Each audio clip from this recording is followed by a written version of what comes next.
Good evening, my name is Silver Underworld, and welcome to my channel called Silver Slumbers. I'm going to help you get those soothing Z's that you deserve. In today's video, I'm going to read creepy backwoods stories and creepy encounters. Sit back, relax, and close those eyes, but be careful. Don't get lost in the dark.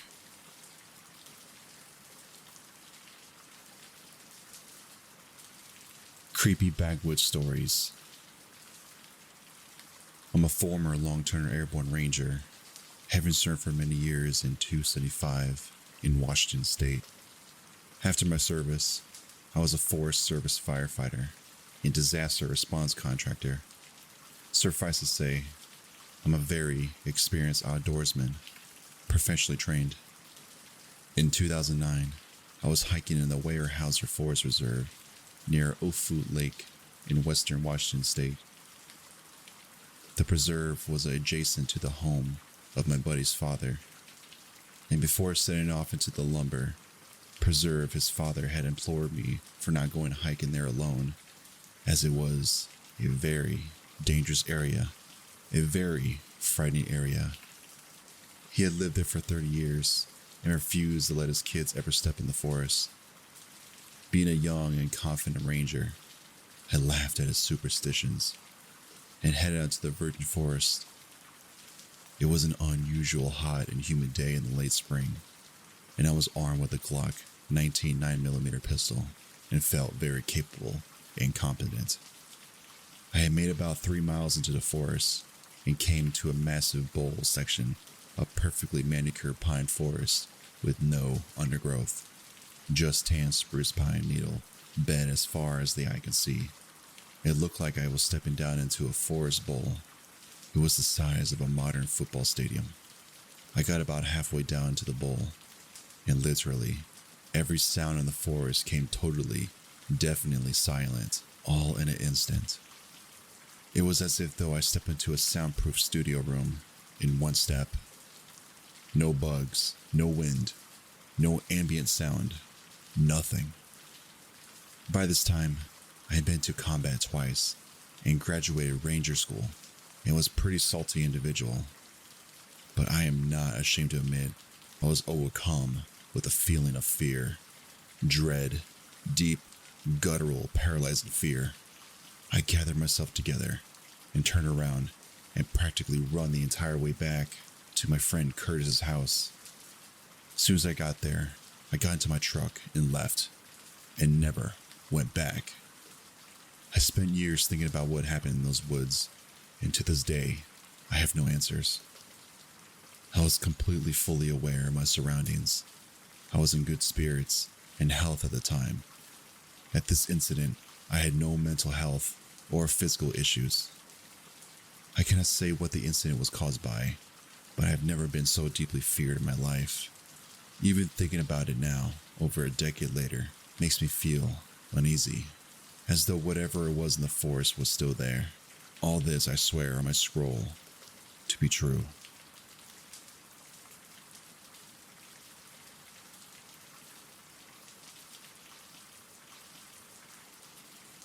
Hi everyone, this is a true story that I have personally experienced.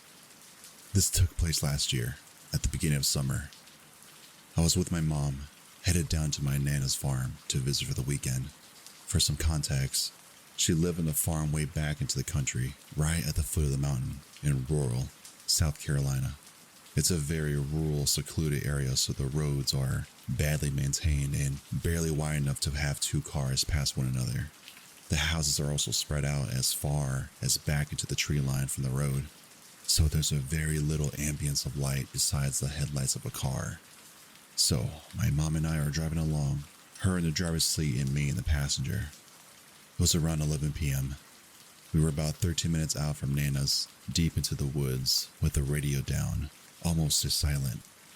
We came onto the straight stretch of the road in a heavily wooded area, and suddenly, this blur of a creature darts across the road, right at the edge of the headlights. It was moving pretty good, but both me and my mom were able to get a good look at it, and we both agreed on what we saw. It was a fairly large creature, roughly the size of a person bigger. Neither of us could make out the head, but we both remembered it appeared to have a segmented head, my mom's words, as if it were emaciated and its rib cage were poking out. The reflection of a light made it hard for me to tell color, but my mom said she remembered it to be dark, and she said she didn't see any fur/hair. It had long limbs, and as it moved across the road, it didn't run away like a dog or a horse would, with all four legs.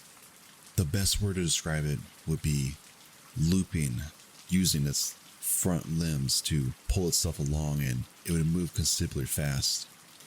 We both said something along the lines of, "What the hell is that?" as it crossed in front of us.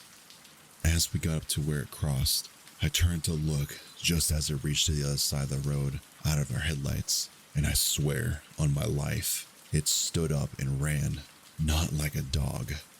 It stood up rearing on its hind legs.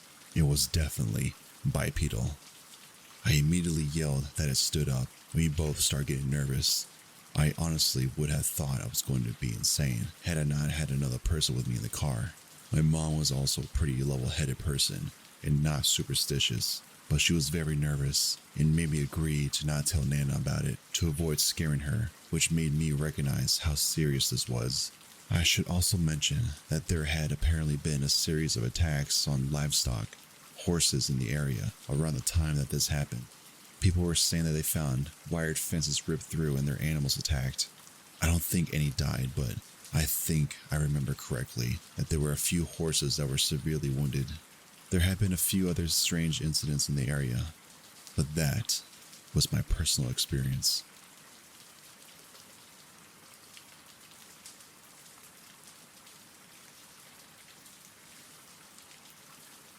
I worked as a child care professional, and one of the kids that I looked after had recently got into hiking. I decided to take him to a really cool trail in Salt Fork State Park. We were all set to hike to Hosek's Cave after parking right near the beginning of the trailhead. The entire trail is about half of a mile, which is why I chose this trail for a hike that day. I also chose this trail because anytime that I had chosen it before, it was very busy and full of people in a very popular spot, which made me feel secure. However, this past summer, we had a cluster of severe summer storms which caused massive damage to the trail. So, to my surprise, it was very much more difficult and completely empty. I wasn't bothered by the trail being obviously empty because there was a small construction crew working on the bridge that was just barely visible from the trailhead. He was still up for the hike, despite the entire width of the trail being washed out until there was no more than a foot wide with 6 to 12 foot drop into the creek bed that was solid rock and several trees down. He is very athletic, and I was very confident with his abilities if he was so excited to tackle into our adventure. We made it all the way to the platform that allowed you to see the entire cave. There were many trees down surrounding the platform, and it was actually closed at this point. But we had made it far, so we decided to maneuver around the platform. We proceeded a few hundred feet into the cave. We spent the most of the time in this area due to the difficulty, so I know exactly what it looked like. There were tree roots directly under the platform, and you would climb down either side of them. It is also worth noticing that Hosek's Cave is much more like a cliff with an overhang rock formation and a trickle of a waterfall directly in the middle. It is not a creepy close-up cave. It is very open and beautiful. We got to the cave, and I noticed a candle that was not burning recently, but had been at some point, sitting on a large rock that had a heart carved into it. I chalked it up to someone having a romantic date or something. He wanted to climb to the top, where I noticed 2 more candles and 3 stacks of small rocks that had been stacked by somebody. I definitely felt weird at this point, but it was about this time that he found a small puddle full of baby salamanders and wanted to catch them. It was the happiest I had seen him for a very long time, and I didn't have the heart to tell him that it was time to go. We spent about an hour catching baby salamanders, and I watched him having a time of his life. We finally decided to leave, and when we got to the platform, dead center in the middle of the tree roots was a wet washcloth hanging that was absolutely not there before. He noticed it as well, but did not pick it up on the severity of the situation that we were in. At that moment, I factually knew two things. One, someone was watching us, and we did not see them. And two, they are now potentially hiding in the woods and made it to a point to not be seen, but to leave an object to be noticed. There was no running back with a narrow trail, and I was not about to tell him that we were being in potential danger. I told him to go in front of me, and I just kept encouraging him that he was doing great over and over, and that seemed to sped him up naturally. I never saw anyone while on the trail. We got to the car, and I locked the doors immediately. On our way out of the park, a very dirty man, probably in his 30s, came out of the woods and pointed and stared at me with the most empty of expressions that I have never seen. The man followed me with his eyes and head as I drove by him, and he continued to stare at me until I couldn't see him anymore. I knew the third fact at that point. He made it a point to make himself apparent to me, and that facts 1 and 2 were true. That stare stuck with me for days, and I considered counseling after this. It bothered me for several weeks, causing me severe anxiety. I tried to tell myself that maybe we just interrupted his bath time, and he was camping and didn't want to startle us. After all, the crazy-looking man had amped up the time to do anything that he wanted to do while we were catching salamanders. I just cannot in any way rationalize why he stared into my eyes the way he did if he wanted to go unnoticed. Deep down, I know that it is much more likely that it was a deliberate action intent to scare me. He never had any idea how panicked I was to this day. It is the most fun that I have ever had seeing him. He brings it up regularly, and is a very positive experience for him. It was one of my worst experiences ever, and it made me feel very sick and disturbed.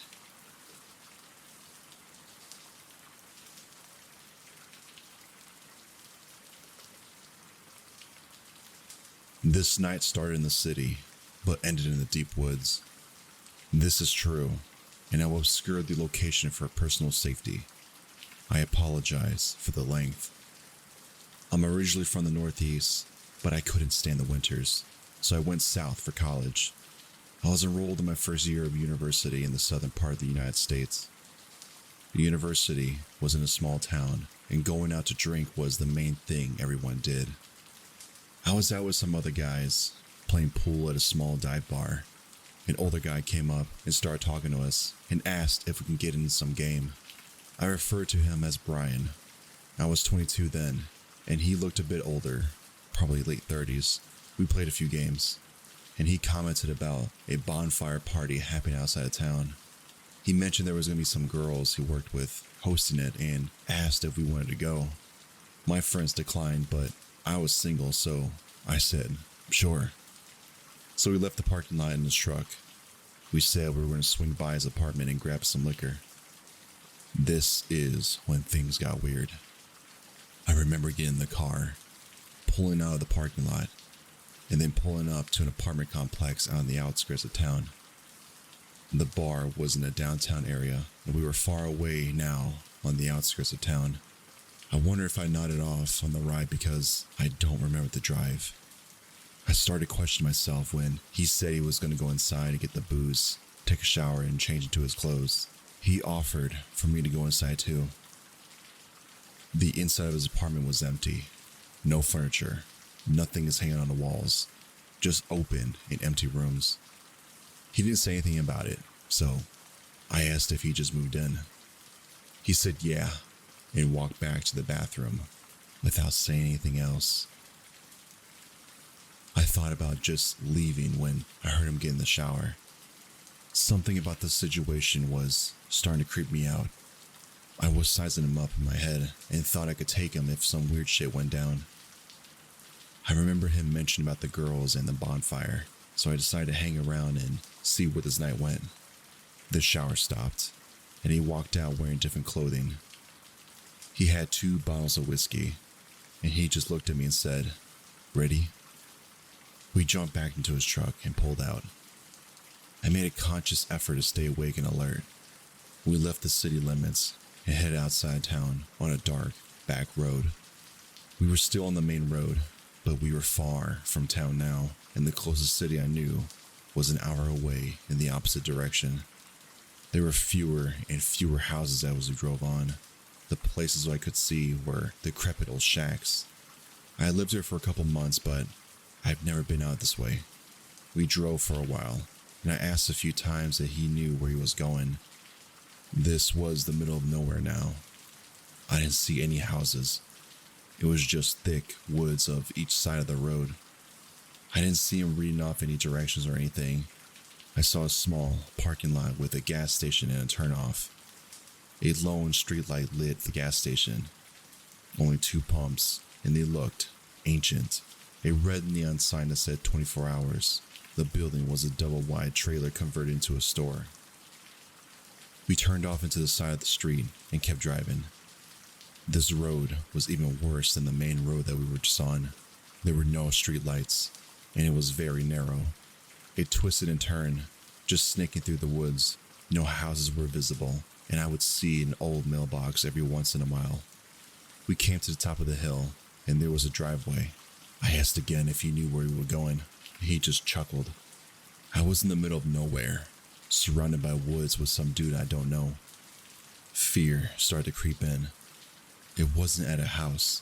It looked like more of a garage or industrial building. There were no lights inside or around it. No motion lights as we drove up. No other cars or people. Where's this bonfire? I made my tone as direct as possible. He just said back through the woods.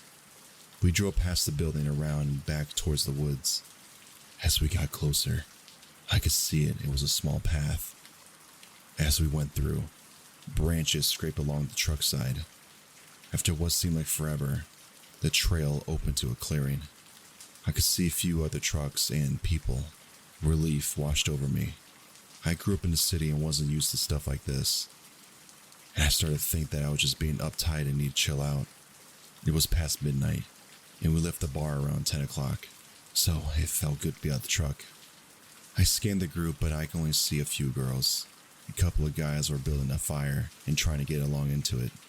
There were 25 or 30 people there. A guy who was introduced as Mike walked up to us to greet Brian. He was just staring at me the whole time. He never once stopped staring at me. Brian said he needed to go take a pee and walked off. And Mike asked if I wanted a beer. He said to hang tight and walked away. Mike came back and handed me an open bottle. I said thanks and started to make some small talk, but he just turned and walked away. I started to look around and something just seemed off. There was no music playing, no lights, no liveliness into the conversations. The people at this party seemed diverse in age, and I wonder how everyone knew each other. No one was talking.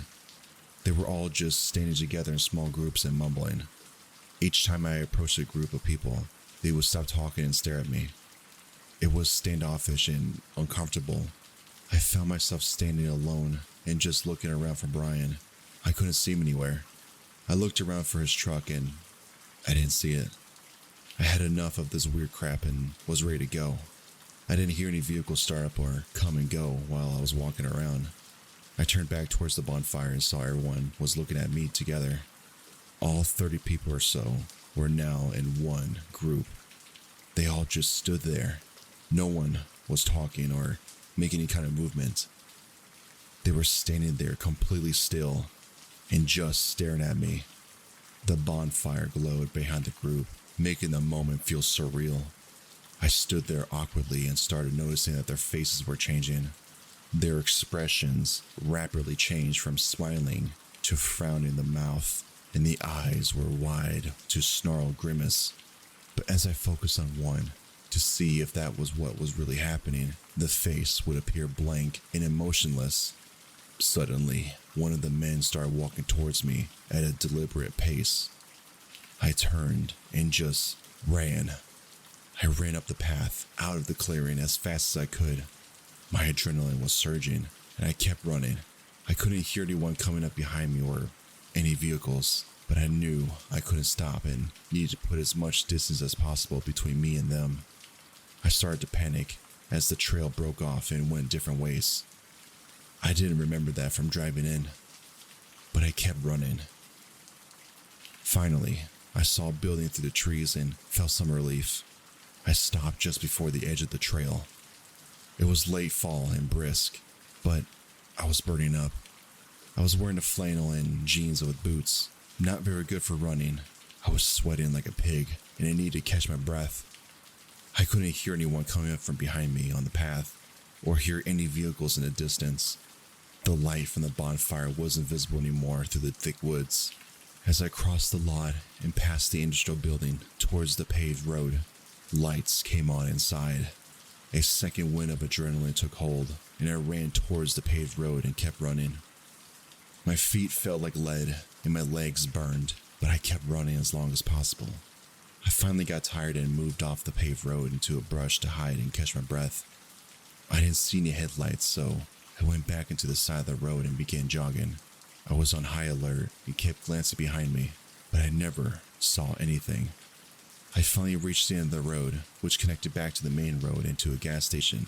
I went inside and an old guy sat at the counter watching a small TV. He asked if I was okay, and I said I need to use a phone. He laughed and said, "Where did I come from?" I was out at a party and got ditched. He laughed a little and gestured towards the phone on the wall. I could see he had a gun on his hip and probably thought I was a tweaker come to rob him. There was a phone book by the phone, and I called a taxi to pick me up. An hour later, I was back in my dorm and went to sleep. I never saw Brian again. I drove past his apartment complex. I never saw his pickup truck park out there. I never saw it around town or back at the bar. I remember it was an off-white, single-cab Chevy, late 80s model, with a skull sticker in the back of the window, with Roman numerals on the forehead. My curiosity got the best of me a few times, and I drove towards a small gas station. I followed the road to where the shop was and found it. I drove down a couple of times, and each time there was no one there and no cars in the lot. The building looked even dirtier than the daytime. I left and drove back into town. By the way, this happened in the fall of 2004, and I still get creeped out by it.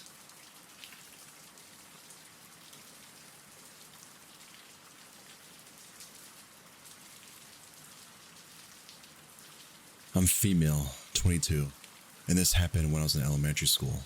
I want to say I was 9 years old. My parents took me and my younger sister went camping all the time in California.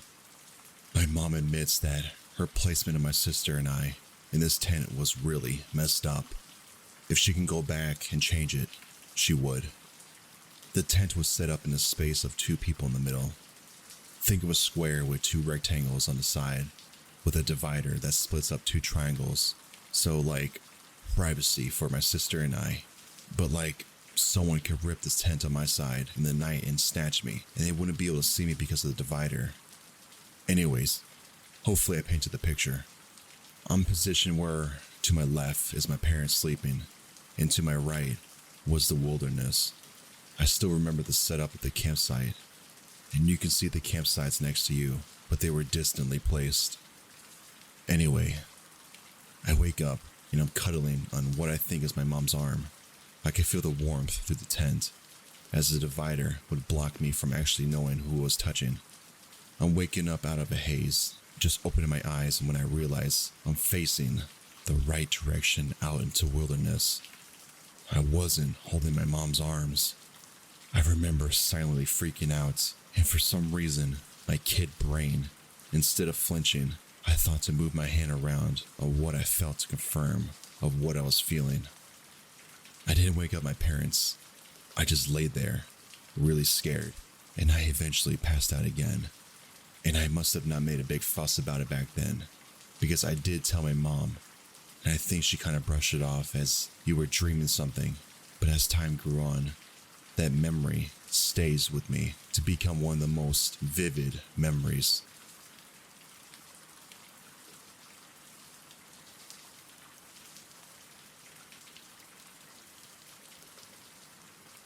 I have, in my opinion, a really amazing memory when it comes to my past. I can remember being on a stroller, and I can remember the thoughts too, at that age, really clearly. It could have been so many things that I don't even like, of all the possibilities. When I was approximately 13 or maybe 14 years old in 2003, 2004, I went on a camping trip with my mother and stepfather and my 4 younger siblings. We were not a very well-off family. In fact, we were quite poor.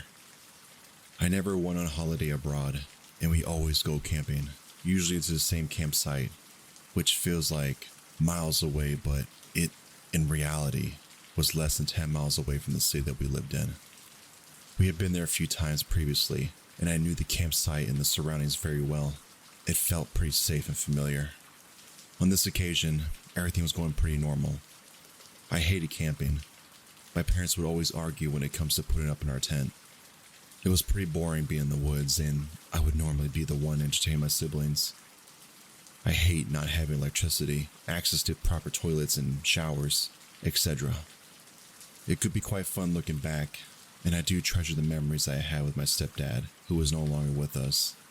Usually we would go on long hikes or bike rides with my stepdad, using maps to cater our way into a small village, promising to get us all ice cream, which was the real treat as we normally never get it.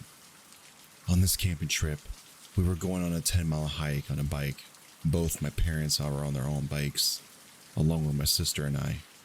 My stepdad's bike had a small trailer where my 3 younger siblings, all under the age of 5, were sat at. It was hard work going through these epic long bike rides, but I rather enjoy being in the middle of the woods surrounded by nature. We weren't in the middle of nowhere, but it was remote enough to be inaccessible to public transportation. Only forest ranger type vehicles would access the roads. They weren't real roads, paved with tarmac like dirt roads were really only suitable for bikes. During all the times we went camping, we never saw any other vehicles going down these roads. On this day, we were all cycling down this road when suddenly we heard the sound of a vehicle coming slowly behind us. My stepdad is in the front of us when he stops and tells us to move aside to let the vehicle come past. There's a sense of urgency and confusion in his tone as he's unsure why there's even a vehicle here. The vehicle passed us and we were expecting to see Forest Ranger vehicle. You know, the 4x4 pickup Land Rover type vehicle. But instead, we see an estate station wagon type car along with a long body and a large trunk with a window on the back. In the back of the station wagon, I see several large trash bags.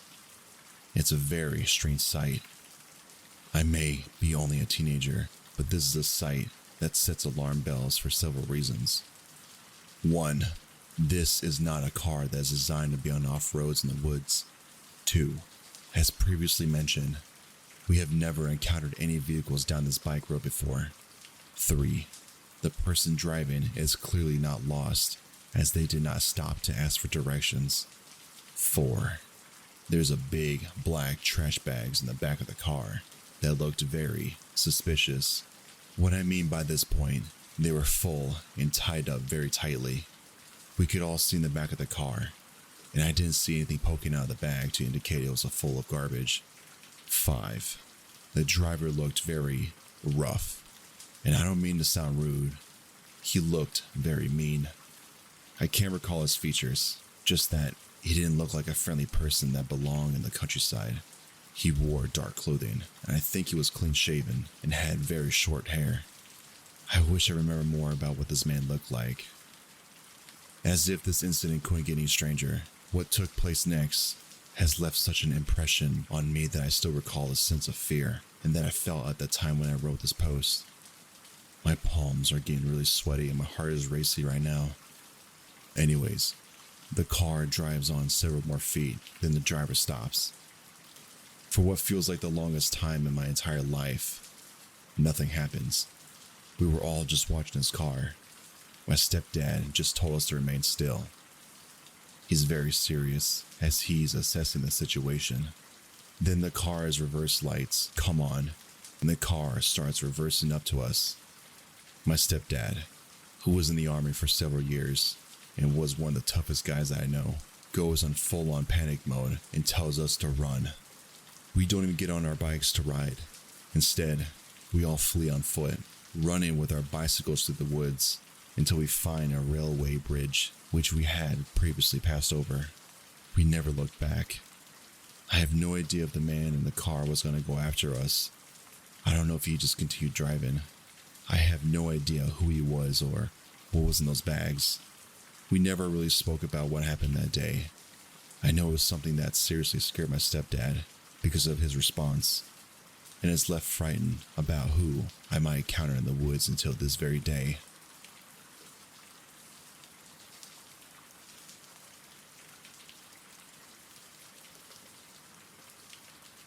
I was camping in the Black Valley with a friend.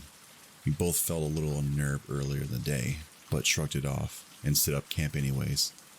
A few hours after settling to sleep, must have been before midnight, a sound outside the tent woke us up. We both sat up at the same time. My friend was the first to notice about something small, pointed touching the tent. I thought maybe a branch had fallen, but whatever it was, began to move across the outside of the tent. It looked almost like someone was dragging a stick across the tent on all sides.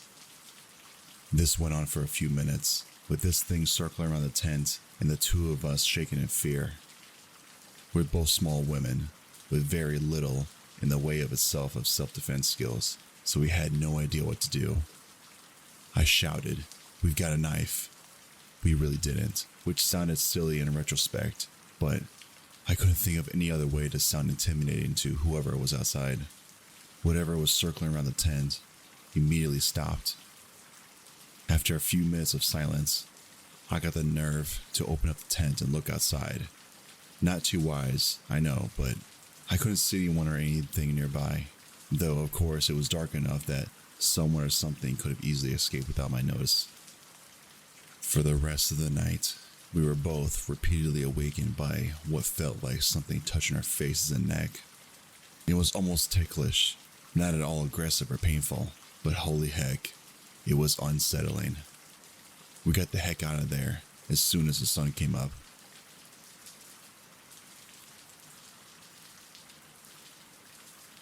Creepy encounters. So this happened about yesterday, and it's been driving me crazy. It's not as wild as the other stories on here, but it's by far one thing, the creepiest things that has ever happened to me. So my husband and I were walking home from having a beer at a local pub around 6 p.m. In terms of setting the scene, we live in a small New Zealand town, population 2,000. That's a real mixed bag of terms of residents. Older folk, meth heads, low income and increasing commerce from our capital city have been settling here. We fall into the latter category. It's spring here, so there was still plenty of light, and we're just chatting as we walk about 10 minutes or so. About 3 minutes into the walk, at the first intersection on our walk, I spot a cat sitting on the fence of one of the corner houses on the side of our street from us. I said, "Meow," and it meows back. It then starts stalking a bird, so my husband and I start watching this house, the cat really, as we walk past. Suddenly, a person with a brown paper bag mask on their head kinda stumbles out of the front door of this house in this yard. Their mannerisms and how they're moving are so strange, but not what I associate with being drunk. The house itself seems completely dead, so there's no party or anything. The person then turns to us and makes eye contact. Well, the holes in the eyes of the mask were staring at us, and they slowly start backing away to the front door, a clove of the house, and disappear from view into the alcove. We've been slowly walking this whole time, and at this point, I've literally gotten goosebumps, an intense sense of dread. When I write it down, it sounds so silly, but there's something so creepy about this person. We're still looking as we walk past the house, and the paper bag face slowly emerged from the alcove, watching us before disappearing from view again. As we walk and get further and further away, we keep turning around to look, and the same thing happens over and over again. Nothing, and then slowly but surely the paper bag face emerged out to watch us. This continued until we were at the end of the street. some 350 meters, and rounded the corner out of sight. It still makes my skin crawl thinking about it. My husband laughs and says it was probably some kid getting ready for some Halloween or effing with us. He's probably right, but I had to keep turning around to watch my back for the rest of the walk home because I was so creeped out.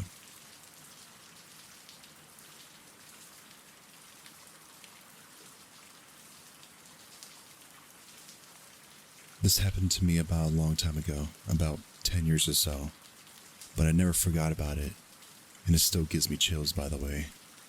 I'm not a native English speaker, so I apologize for any mistakes. I, 33 female, was in my early 20s.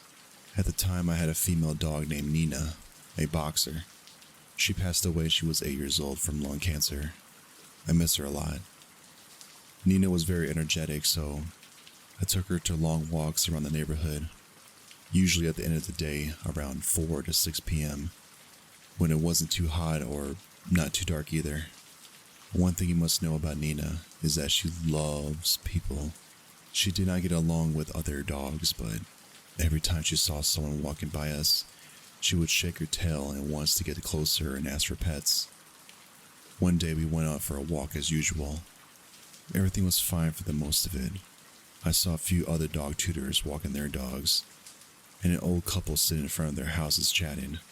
And then when we were alone, Nina suddenly started growling. One thing I didn't mention, I am a graduate in biology and specialize in animal behavior. At the time the story happened, I was finishing college, so yeah, I paid a lot of attention to the dog's behavior. It had quite a lot of knowledge on dog behavior because it was my favorite subject in the area.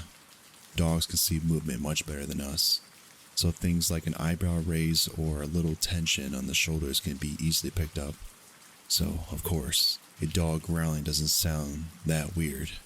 Nina did growl at other dogs and cats when she saw them, but this was different. It was very low and all the fur in her back was up. Her entire behavior was of alarm, and then I noticed she was looking back while growling. So I looked behind me. In the distance, like a block away, I saw a man. This made me even more alert because Nina never growled at anyone in the street before. She never stopped walking by my side or tried to pull away. She just kept this low growl and kept looking at this man. I started to freak out and turned the next block. She stopped for a second, but when we reached the next corner, she started growling again, and he was there again. He didn't try to talk or call me, and his expression was serious, kind of emotionless. I kept walking this random patterns as he was always there. That man was definitely following me. At some point, our distance started to shrink, and Nina's growling was getting stronger. So when I turned the next corner, I just started running while he couldn't see me. I ran down about 4 blocks in the direction of an area that I knew had more traffic and people around. I stopped to get my breath and looked behind me. He was far away, right in the corner where I started running. Just there, standing and looking at me. Nina was looking at him, still with her alert posture. After a minute, he turned around and went away in the same direction at that moment. Nina finally relaxed. I kept paying attention to Nina's behavior the entire way back to the house later, and she was just her happy self. I told the story to my parents and a few neighbors, and no one seemed to know anything about the man that looked like him. I never saw that man again, and Nina never behaved like that again either. So I'll never know who that was and why he was following me, but I definitely do not regret trusting Nina's instincts. So people, please, pay attention to your pet's behaviors as much as you can. It's not about a supernatural sixth sense that they can feel, see, or hear things better than us. And there's no behavior that happens for no reason. There's always a reason. Stay safe, everyone.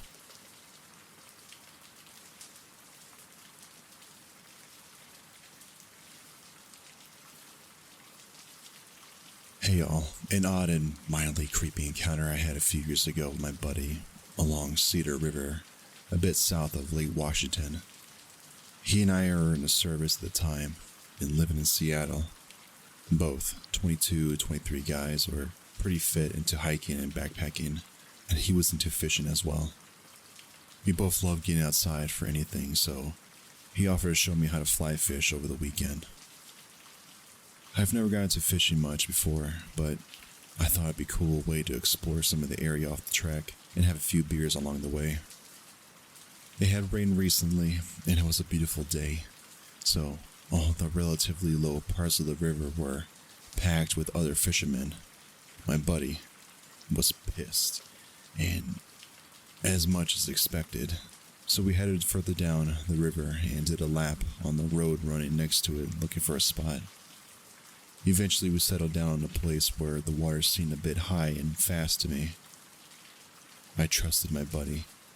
He'd know what was fairly safe and fishable, but we only saw a few cars there, and no one visibly out in this area. We got out, started suiting up in the waters, and getting our gear out in the back of the Jeep, when another guy slowly pulled up in his beater truck, and then parked a few spaces down. We were still getting ready when this guy walked up to us and started asking if we had any luck today and where we plan on fishing along the river. He was super enthusiastic, only a few years older than us, but seemed to knit out some pretty used-looking fishing gear with a big fixed black buck knife on his hip. At first we attempted to pass a small talk, but he just kept going on and didn't really end naturally. He eventually told us there was a tributary that flowed into around where we were at, and he always fished upstream of it into the hills a bit, and got good luck up there, and wanted us to join him. I was pretty new into this world, and I've known a few hunters or fishers who were friends, and this kind of threw a red flag for me. The ones I knew who would fervently hide their best spots, whether they were local or legal or not. This especially weirded me out because he was so insistent, and we just met him. My buddy and I declined, but we were in a weird spot to get up and leave as we were both suited up and clearly intended to fish as we had rods in our hands, even with giving him excuses that we thought the river was too high and that we were happy with this area. He persisted and wanted to go fishing with us off this bank. We didn't know what to do, so other than give it a try, which was kind of dumb, but we were young and there were two of us and one of him. On top of that, my buddy was pretty imposing. He was only about the same height as me, 5'10", but was naturally super muscular and super square-jawed, just super sturdy looking. We all call him Big Country because of this, that he had a slow drawl from the Carolinas. While the guy was talking, and before we went in, we both looked at each other in kind of a acknowledgement of the weirdness of the situation, that things might go south. The guy led us into Cedar River, and Big Country followed them while I tried to bring up the rear. The river was up knee-high, at least when we got in, and about half thigh-high, at least as we tried. We worked our way to the center. The guy kept waving and hollering to have us follow him deeper, but only my buddy did. My cheap waders and no traction underfoot and I were battling ready for purchase on the stream edge. I tried, but after a step or two, I'd be fighting not to tumble in or drop back into the bank and hold on to the tree roots there, and just follow them downstream, and a little bit we went along the bank. Eventually my buddy called it, turned around almost midstream, and plunged back towards me and the bank. We both got out safely after a bit of work to get back upstream. Said we move on and that we didn't trust the guy. As we head towards the car, we noted not only was he so persistent, but he seemed experienced too. The current was really too fast to be fishable.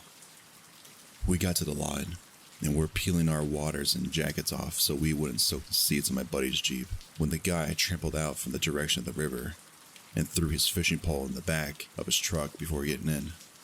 He then proceeded to pull up next to us while we were finishing changing and told us that there was a fire down the road, the way a bit off the highway that he always fished at to, and was sure that we had better luck there and that the water would be a lot calmer. We declined and said that we wanted to head a bit down south anyways, away from everyone. But he really insisted that we come with him, even though we kept brushing him off. Eventually, we told him thanks, but we were heading off as we got into our Jeeps and he finally pulled off. Alone again, my buddy looked at me and said something like, "That was effing weird. That's how this serial killer story started. Did you see his knife?" And I agreed. I mentioned how weird it was. It was that he wanted to share his private spots, and my buddy agreed. We did a lap down the road, but everything else was too packed, and we called it a day and headed home. I don't know about the knife. I always carry one hiking, and it's usually a folding blade and a bit less prominent. And then the one guy who wasn't a special skinning dressing knife, just big old-fashioned buck that gave me a bit of a weird feeling. Both of our guts were telling us that something was effed. This is my first time posting. Do you guys feel the same?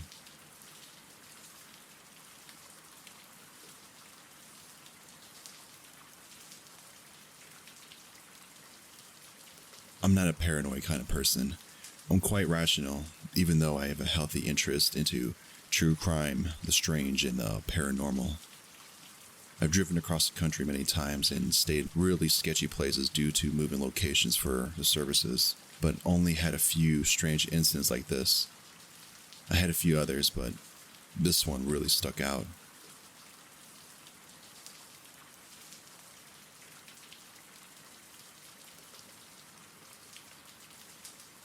Okay, I gotta talk to someone about this.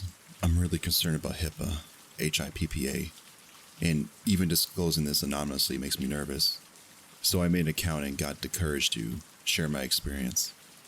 I'm a clinic social worker in the biggest ER in the urban city I live in. I've seen it all. Nothing really rattles me. There's a local homeless, schizophrenic patient that I've worked with several times that came in by ambulance. No big deal. I've worked with lots of psychotic and thought-disoriented people. They were usually pretty predictable, but not this time. I go into her room and even have a bit of a rapport with her to make a joke that goes over okay. She looks at me and tells me, "You've grown on Redacted Street." True. Okay. Weird coincidence then. She says, "Your brother is Redacted." Right again. I'm feeling uneasy, and she is looking through me with a 1,000-yard stare. Just a pause. I don't keep any social media accounts, use Reddit occasionally, and I sure as F don't tell patients about myself. She says, "Your parents are Redacted and Redacted." I'm visibly upset and usually have a poker face that can rival the next WSOP poker winner. I'm not sure what to say. I play it off and try to divert attention away from me. Deflect. Then, it happened. She looked into my soul, laughed, and said, "When you were 8, you almost died, but didn't." Nobody professionally that I worked with, or even most friends, don't know about that. When I was 8, the triangle center of the bike fell on my head/helmet when I put my kickstand up to eat some candy away from the gutter. I know, I was 8. The bike fell over. Helmet straps sinked on my neck. I was minutes away from suffocating and had a hypoxic brain injury. I'm lucky to be alive and have a cognitive function intact form. At this point, I was rattled and walked out. I told my colleague some BS story about how I knew the patient and couldn't continue working with her. This happened last week, and I'm seriously doubting my reality and profession. Anyways, feels good to get off my chest, and would love to hear what you think.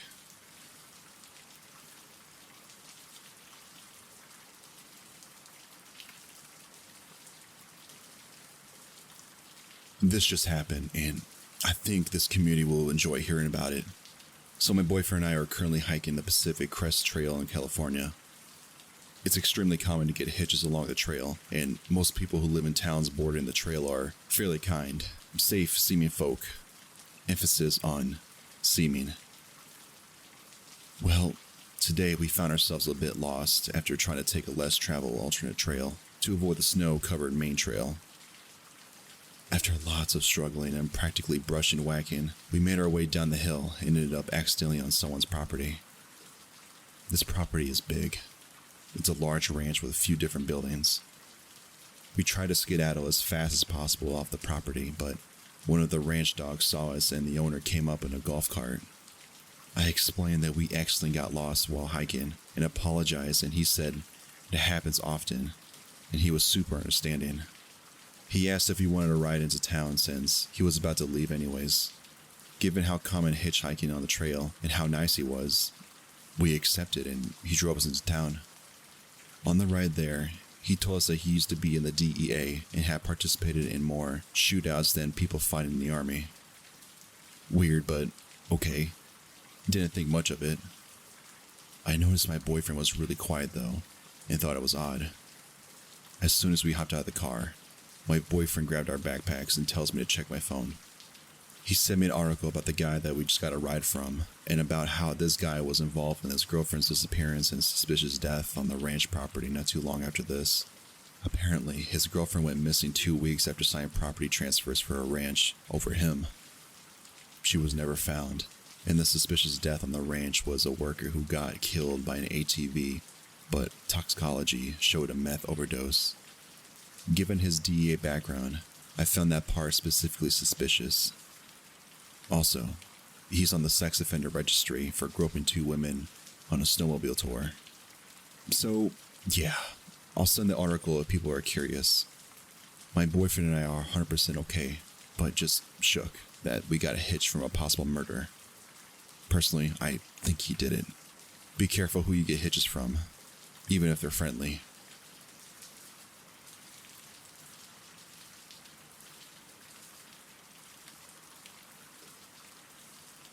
In my 27 male childhood home, we had an island in the kitchen with bar stools. If you sat on the furthest bar stool to your right, you'd be able to see through the door that opened up to the garage. One night, when I was about 6 or 7, everyone else in my family was either in their beds or in the living room watching TV. My dad works nights at Briggs and Stratton, so he wasn't home. I was sitting on the bar stool furthest to the right having a nighttime snack when I look over and I see an eerily white hand waving at me. All I could see was the hand. I was petrified. I didn't know what to do or say. The hand waved again and pointed out the doorknob, as if to suggest I unlock it and open it. After that, I ran into the living room and yelled for my mother. She called our neighbors to investigate. We live in a rural western Kentucky, so it took a few minutes for him to get there.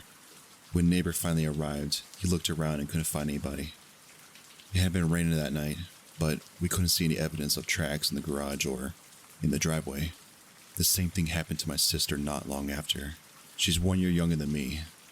She told me she'd walk up to the door after the hand suggested to her and almost unlocked it, but screamed and ran to my mother.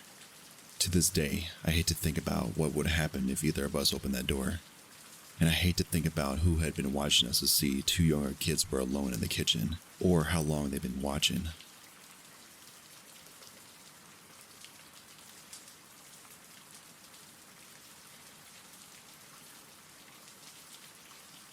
This story has always bothered me.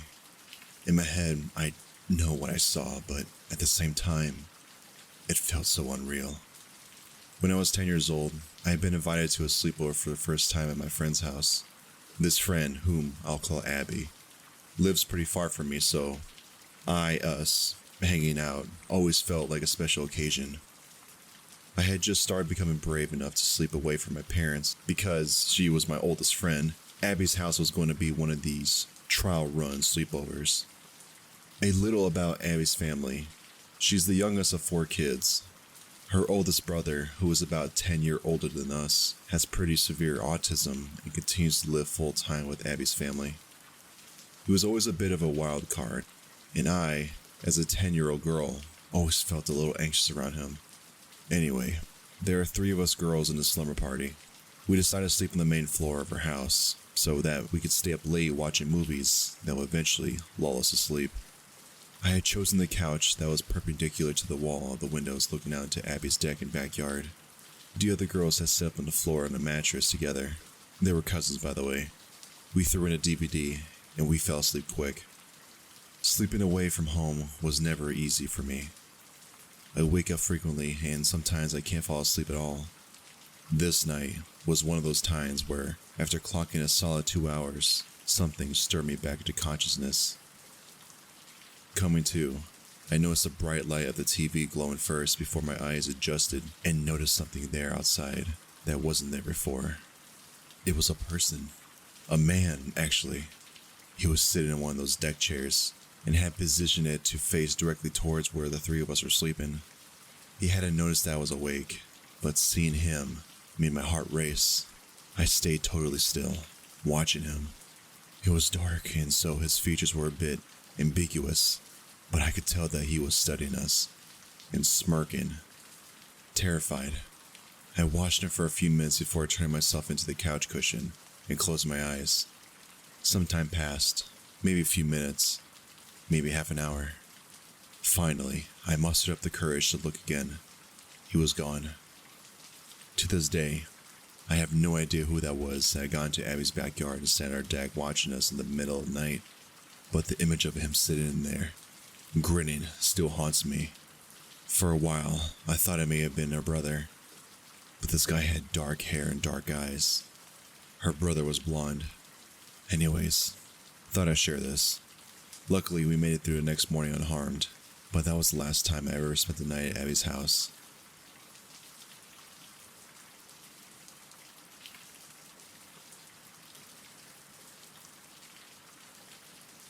I'm a 37-year-old male right now.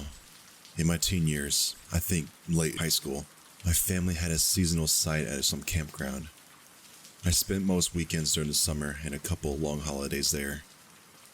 We had a small group of friends, mostly consisting of other kids of the other seasonal campers, and befriending random one-off campers was not uncommon. One particular weekend towards the end of the season, I met Mike. We quickly hit it off and became good friends, playing, trading Pokemon on our Game Boys, hanging out at the fires, playing some basketball. Usual camp stuff. Mike's dad had invited a few family friends for the weekend, including Andrew. Andrew was a couple years older than me. He could drive and had a big van he attached to a tent through the trunk. What we thought at the time was pretty cool of a setup. For the long weekend, we all hung out. We had an awesome time. Come Sunday, Mike and his dad and most of the party left. Andrew did not. We hung out a little. He would brag about dirt bikes and TVs and ATVs and other shit that had an abundance of, and kept implying that we should hang out more. More outside of camp, at least. I said, yeah, maybe, or something along with those lines, knowing that typically camp friends were never more than camp friends. He eventually went home that Tuesday, and I didn't hear him after that. He gave me his number. I told him I didn't know mine on the top of my head, but I called him. This is very important for the rest of the story, but Andrew never knew more than my first name. My mom remarried, and I did not have the same last name as her or my stepdad. Fast forward about a year, I'm using AOL Instant Messenger and got a message from someone with the exact same name as me with a number added. After a few reluctant messages, they revealed that it was Andrew. A bit off-putting, so I blocked him. A second random message. Him again. Same name, but increased the number on the same name. We go through this about a week. At this point, I had blocked about 8 of his fake accounts. It gets so bad, I created a new profile with a different email and made sure not to include any personal information, though I'm pretty sure that the original account had none included. About 8 or 9 months go by, no word from him. My family is eating dinner, and there's a knock on the front door. My mom calls my name, Instead, I have a friend visiting. It's Andrew. We politely ask him to leave after about 15 minutes or so. He gives in and goes. Then, the calls start. First from a number registered to him, which we screen the caller ID, then restricted numbers. Again, ignored. Then from random numbers with local area codes. When he does get through screenings, usually from other siblings, he acts like we're best friends. Asks me to hang out, offers me free stuff.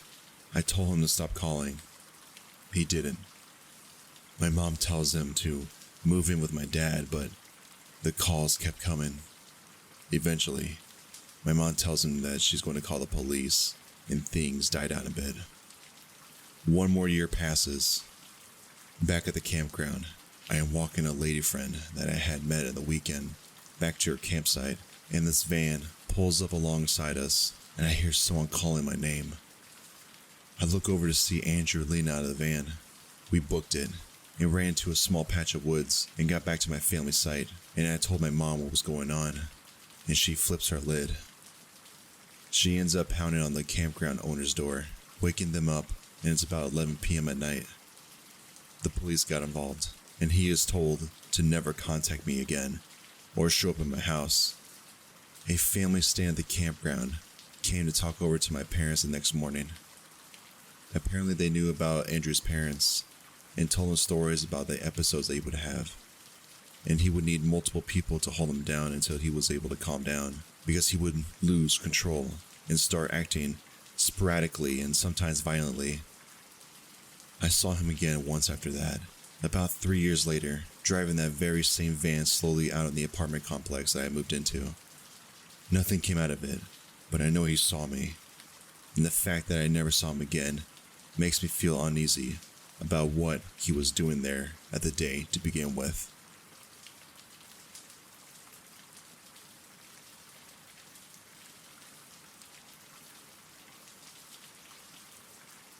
And that, everyone, is the end of these true creepy encounters and Backwoods creepy stories. Good night, farewell, and remember, don't get lost in the dark.